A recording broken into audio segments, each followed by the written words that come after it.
Ya, salam pemirsa, berjumpa lagi bersama saya dalam pembahasan buku Amanat kepada Orang Muda. Pada saat ini kayak mengundangkan saudara-saudara, khususnya kepada seluruh orang-orang muda, sehingga kita bisa berkumpul bersama-sama. Kita akan mendengarkan nasihat firman Tuhan. Kita akan membahas di pasalnya yang ke-90. Judulnya Makanan Otak yang Bermanfaat, ya. Apakah yang harus dibaca anak-anak kita? Inilah satu pertanyaan yang penting dan meminta jawab yang sungguh-sungguh. Saya merasa susah melihat di dalam rumah tangga orang Kristen ada terdapat berbagai majalah dan surat kabar yang memuat cerita bersambung yang tidak memberikan pengaruh yang baik kepada pikiran. Saya sudah memperhatikan orang yang suka membaca buku-buku cerita dimulai dengan cara yang demikian. Mereka sudah mempunyai kesempatan buat mendengar kebenaran sabda Tuhan, buat mengerti segala dosa-dosa kepercayaan kita, tetapi mereka sudah mencapai masa dewasa dengan tiada peribadatan yang benar. Pemuda-pemudi ini seharusnya memasukkan bahan-bahan yang paling baik, ya, ke dalam pembangunan tabiatnya, kecintaan dan takut akan Tuhan serta pengetahuan akan Kristus. Tetapi banyak orang yang belum mempunyai cukup pengertian tentang kebenaran seperti yang ada di dalam Yesus. Pikirannya penuh dengan cerita-cerita yang menakjubkan. Mereka hidup di dalam dunia yang tidak nyata dan tidak layak untuk melakukan berbagai tugas kewajiban hidup. Nah, jadi ini makanan otak yang bermanfaat bagi kehidupan kita.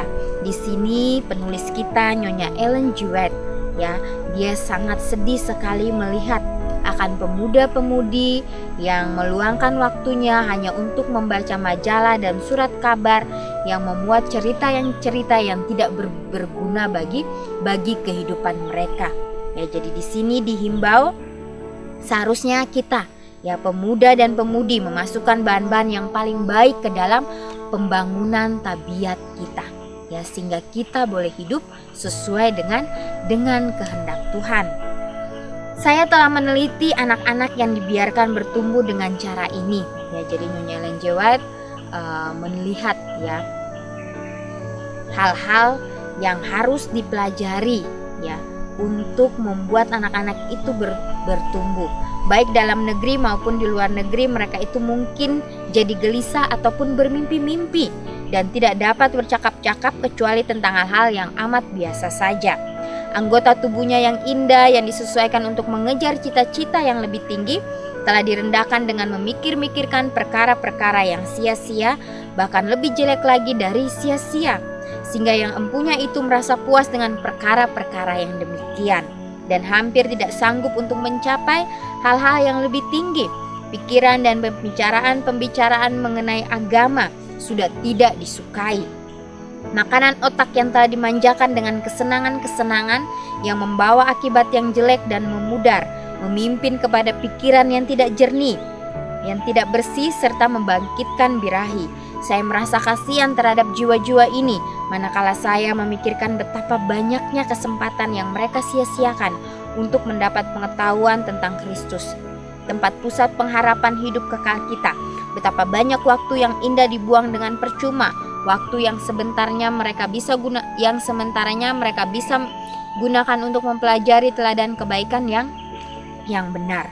Jadi jangan sampai kita menyia-nyiakan waktu kita, ya. Biarlah kita terus meluangkan waktu kita untuk mempelajari firman Tuhan yang akan menjernihkan pikiran kita, ya, karena Tuhan selalu memantau di taktanya yang paling tinggi, yaitu surga, memantau setiap anak-anaknya, dan Dia akan menulis setiap perbuatan-perbuatan kita. Ya, untuk itu biarlah kita boleh mengambil waktu kita dengan sebaik-baiknya untuk terus, ya, mendengarkan akan sabdanya. Saya sendiri mengenal beberapa orang yang sudah kehilangan pikiran yang sehat oleh sebab sudah mengadakan kebiasaan membaca yang salah. Sepanjang hidup mereka dipenuhi dengan angan-angan yang menyakitkan, perkara-perkara kecil dibesar-besarkannya, pikiran dan pertimbangan sehat pun tidak dihiraukan lagi. Bagi mereka menjadi ujian dan sandungan yang tidak dapat dihadapi mereka. Bagi mereka hidup ini tetap merupakan bayangan yang suram. Jadi bila mana kita menggunakan bacaan-bacaan kita, ya. Di situ kita mempunyai angan-angan yang tidak bermanfaat dalam kehidupan kita. Itu hanya memuaskan akan hawa nafsu kita, ya. Sehingga kita akan terus terjerumus ke dalam tipu muslihat daripada iblis. Barang siapa yang memanjakan kebiasaan mereka dengan membaca cerita-cerita yang mengharukan, melumpuhkan tenaga pikirannya dan membuat dirinya tidak mampu menggunakan pikiran dan penyelidikan yang membutuhkan tenaga. Hingga sekarang ini ada lelaki maupun perempuan yang di dalam hari tuanya belum juga bisa sembuh dari bacaan yang melampaui batas itu. Ya, jadi ini oleh karena kebiasaan, ya, sudah mendarah daging membaca hal-hal yang tidak bagus. Dan itu akan berlanjut sampai usia tua nanti, dan itu akan susah untuk dirubah. Ya, bila mana kita sudah mendengarkan ini, nasihat ini, baiklah kita betul-betul berdoa kepada Tuhan dengan sungguh-sungguh, sehingga Tuhan dapat menolong kita.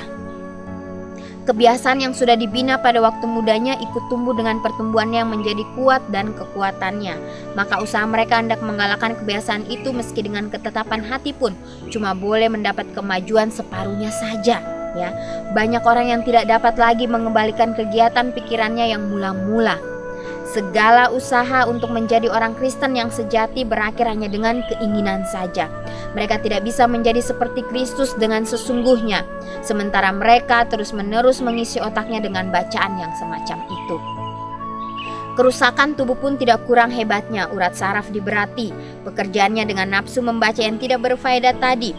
Dalam berbagai hal, orang-orang muda maupun orang dewasa dilumpuhkan penyakit tanpa sebab musabab, melainkan karena sebab-sebab buruk bacaan itu.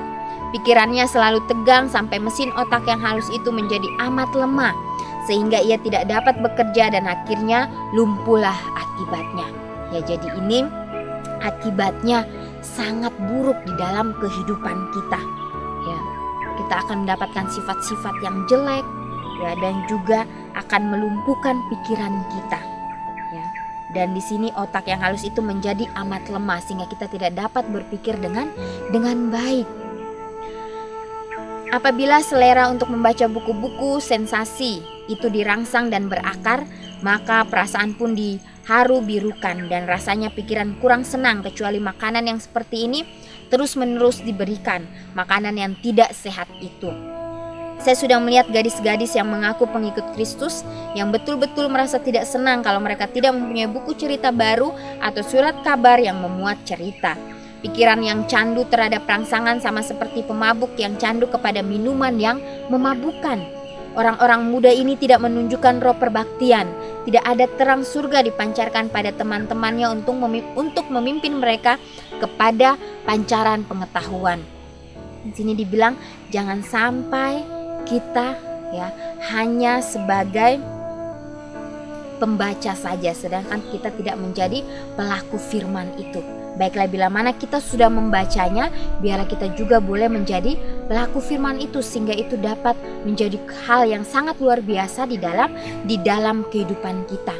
Ya, biarlah pancaran, ya, akan terang-terang kecil itu boleh menjadi bagian teman-teman di sekitar kita. Ya. Di sini dikatakan Nyonya White merasa sedih, ya, melihat orang-orang muda. Ya, begitu pula dengan Tuhan kita. Dia merasa sedih, ya, melihat orang-orang muda lelaki maupun perempuan yang merusakkan hidupnya yang berfaedah dengan cara yang demikian, sehingga mereka gagal untuk memperoleh pengalaman yang akan menyediakan mereka untuk pergaulan hidup kekal di alam surga, ya, di dalam surga. Nama yang tepat untuk mereka hanyalah yang memabukkan pikiran. Kebiasaan membaca yang kelewatan batas memasukkan pengaruh yang merusakkan otak serupa dengan keterlaluan dalam soal makan dan minum. Ya, jadi ini sama dengan soal makanan dan minuman. Apa yang kita masukkan ke dalam tubuh kita, apakah itu hal yang baik atau hal yang buruk?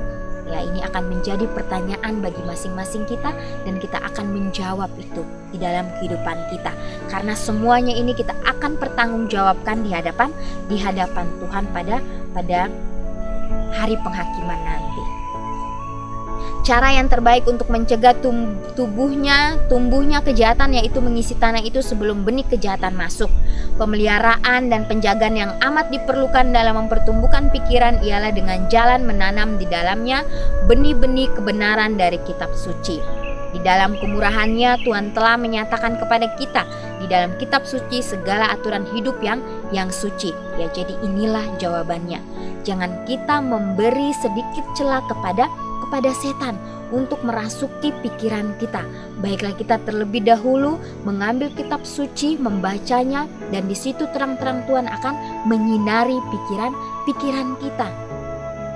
Tuhan sudah mengilhami orang-orang suci supaya menuliskannya untuk kepentingan kita, ya. Nasihat tentang bahaya-bahaya yang menghadang di jalan dan bagaimana melepaskan diri dari bahaya-bahaya itu. Mereka yang menurut nasihat Tuhan supaya menyelidiki kitab suci tidak akan bodoh di dalam perkara-perkara itu. Di tengah-tengah bahaya akhir zaman, tiap-tiap anggota gereja harus mengerti dasar-dasar kepercayaan dan pengharapannya. Dasar-dasar yang tidak susah untuk dimengerti, cukup hal-hal yang bisa memenuhi pikiran. Kalau kita mau bertumbuh di dalam kemurahan dan pengetahuan Tuhan kita, Yesus Kristus. Ya, jadi hal yang sangat sederhana pun bila mana kita lakukan itu dengan sepenuh hati kita, maka itu akan menjadi kuasa yang sangat luar biasa. Oleh karena Tuhanlah yang menuntun kita. Satu proses persediaan yang panjang dan tidak diketahui oleh dunia sedang berlangsung di dalam hati sebelum orang Kristen berbuat dosa yang terangan-angan. Pikiran manusia itu bukanlah sekonyong-konyong turun dari yang suci murni masuk ke dalam kehinaan, kerusakan, dan kejahatan. Waktunya cukup lama dalam proses pemunduran yang peta yang dijadikan atas teladan Tuhan menuju kepada peta setan yang nista. Dengan memandang kita dapat diubahkan. Dengan memanjakan pikiran-pikiran yang kotor, manusia mendidik pikirannya memikirkan rupa sehingga dosa yang tadinya dibenci akan menjadi kesenangan. Ya, jadi orang-orang muda ya, setan membuat hal-hal yang sangat menarik ya untuk memikat masing-masing kita ya, sehingga kita menganggap dosa yang sudah kita lakukan itu hanya biasa saja ya, padahal itu sangat jijik di hadapan Tuhan. Ya, biarlah kita sekarang mengambil keputusan ya untuk memandang kepada Yesus, memandang kepada juru selamat kita yang sudah mengorbankan dirinya untuk masing-masing kita ya, sehingga kita boleh hidup sesuai dengan kehendak Tuhan. Ya, kembali lagi biarlah kita boleh meminta hikmat daripada Tuhan sehingga kita boleh membaca buku-buku yang berguna di dalam kehidupan kita. Ya, kita ambil Alkitab kita ambil buku-buku Roh Nubuat, kita baca itu dan kita akan menemukan mutiara-mutiara yang indah di dalamnya, dan itu akan mengikis setiap karakter-karakter kita yang buruk, menggantikannya dengan karakter Yesus. Ya, biarlah itu kita minta terus kepada Tuhan. Kita katakan kepada Tuhan, Tuhan, pakailah saya sesuai dengan kehendak-Mu. Biarlah Dia yang akan menuntun jalan kita masing-masing. Karena Yesus selalu berada di sisi kita, selalu berada di samping kanan kita untuk menuntun kita. Ya, biarlah kita menyambut panggilan itu dan kita menerimanya itu dengan sepenuh hati kita, dengan ketulusan hati kita. Dan jangan lupa kita terus berdoa dengan sungguh-sungguh supaya tuntunan kuasa Roh Kudus akan menjadi bagian masing-masing kita.